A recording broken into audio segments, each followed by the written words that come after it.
బోనీ కపూర్ గారు రీసెంట్గా ఒక ఇంటర్వ్యూలో ఇలా అన్నారు. అండ్ బాహుబలి మూవీని శ్రీదేవి గారికి ఆఫర్ ఇచ్చినప్పుడు అండ్ బాహుబలి మూవీలో తన రెమ్యునరేషన్ చాలా తక్కువ ఉందని అండ్ స్టోరీ చాలా నచ్చిందని, అయితే ప్రొడ్యూసర్స్ అంత ప్రొవైడ్ చేయలేరని, అంత రెమ్యునరేషన్ ఇవ్వలేరని, అండ్ ఈ మూవీ ఏదైతే ఉందో ఇంగ్లీష్ కంటే తక్కువ రెమ్యునరేషన్ ఇస్తామన్నారని.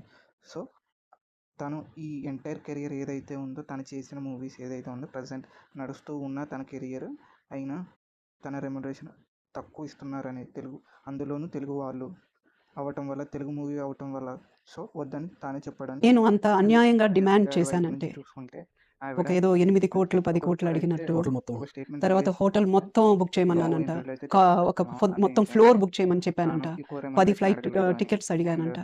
చూడండి, అట్లాంటి ఒక డిమాండ్ చేస్తుంటే ఈ రోజు నేను 300 పిక్చర్లు 50 సంవత్సరాల వరకు నన్ను ఉండనిచ్చేవాళ్ళు. ఎప్పుడో నన్ను ప్యాక్ చేసి పంపించేసారు.